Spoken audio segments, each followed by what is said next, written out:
According to the committee, Trump's campaign manager, Bill Stepien, will be one of the witnesses at the June 13 hearing. Congressman Adam Schiff, leader of the U.S. House of Representatives Intelligence Committee, requested an investigation into whether Mr. Trump committed a crime. Some new evidence is expected to be presented at this week's hearing to show Trump and his advisors tried to spread disinformation, pressure to disprove results from the Electoral College and block evidence. Receive votes on January 6, 2021. But Trump's spokesman, Taylor Budowich, said the decision to call Mr. Stepien to testify was politically motivated. The list of witnesses at the June 13 hearing also includes federal prosecutor B.J. Pak in Atlanta. This person resigned on January 4, 2021, a day after the leak of an audio recording related to Mr. Trump. Another witness was former Fox News editor Chris Stirwalt. According to the committee investigating the riots on Capitol Hill on January 6, 2021, most of the witnesses were voluntarily testifying. The committee said it would clarify allegations that some Republicans, including Congressman Scott Perry, requested Mr. Trump's pardon. Mr. Trump's side has denied all wrongdoing. AP comments Attorney General Merrick Garland must make the difficult decision whether or not to prosecute Mr. Trump. No president or former president has ever been indicted in the history of the United States. The late President Richard Nixon resigned in 1974 as he faced impeachment and potential indictment on charges of bribery, conspiracy and obstruction of justice. The late President Gerald Ford then cleared his predecessor. According to Reuters news agency, witnesses at the hearing all responded consistently that they did not see the allegations of fraud in the 2020 U.S. presidential election as valid. William Barr, who served as Attorney General under the Trump administration and has long been known as a Trump loyalist, bluntly called these vote-rigging allegations bullshit and foolhardy. "I think, if he really believes these things, he's too far away from reality," Barr said.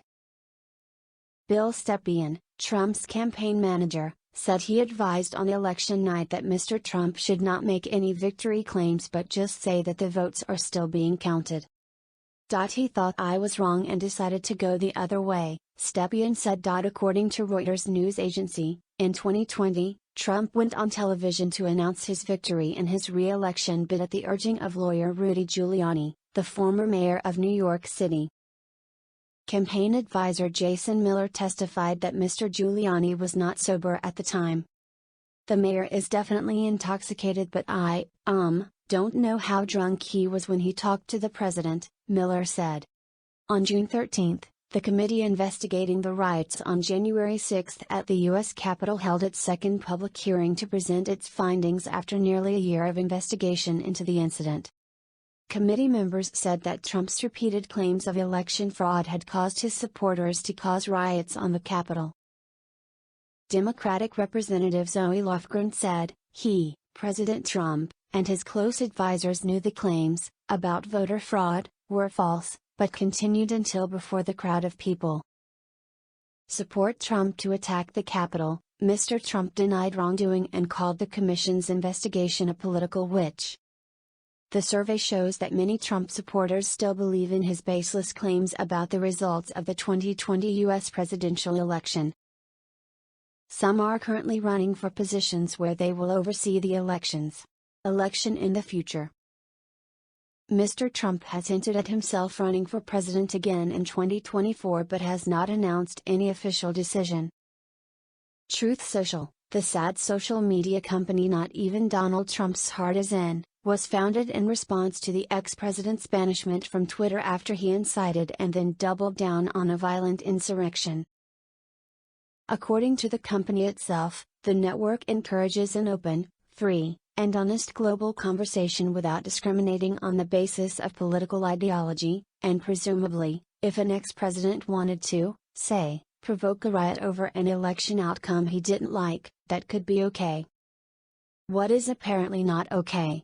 Making fun of Truth Social's CEO or breathing a word about the January 6 hearings, which, coincidentally, are making Trump look really, really bad. Variety reports that a number of Truth Social users have found themselves suspended for posting about the proceedings, which kicked off last Thursday night with a primetime event in which Trump's own daughter said she knew her father had lost the 2020 election. My Truth Social account was just permanently suspended for talking about the January 6 committee hearings, Travis Allen, who describes himself as an information security analyst, wrote Thursday night, alongside a screenshot of the suspension message from the company. Jack Cocchiarella, another user, tweeted on Friday, "I was suspended from Truth Social for posting about the January 6 hearing last night." Donald Trump is scared of free speech. As Max Burns, a staffer for Democratic New York State Assemblywoman Yellen New, wrote, apparently free speech has its limits even in Trumpland. Vanity Fair has reached out to Trump Media and Technology Group, Truth Social's parent company, for comment, though, obviously, it's in no way difficult to see why the social network whose name literally has the word truth in it would want to suppress exactly that. Despite the fact that the entire country lived through the events of January 6, the hearings, which continued on Monday, have been completely devastating for Trump. In addition to playing horrifying never-before-seen footage of the graphic violence that took place that day and featuring testimony from one of the police officers who was there, who described the scene as carnage and said she was slipping in people's blood, the proceedings have shown multiple members of Trump's inner circle testifying that there was absolutely no evidence that the election had been stolen and that Trump was told this many, many times. Despite the insistence by the ex-president and his allies that the hearings are a partisan exercise that Americans should simply ignore, on Thursday evening Jason Miller, who is all in on Trump running in 2024, said in a taped, under-oath deposition that several days after the 2020 election, the campaign's lead data person told Trump in pretty blunt terms that he was going to lose. On Monday, we also heard former Trump campaign manager Bill Stepien, who was supposed to appear in person but reportedly canceled last minute due to his wife going into labor, say in a taped deposition that Trump had no business declaring victory, on November 4 or at any other point.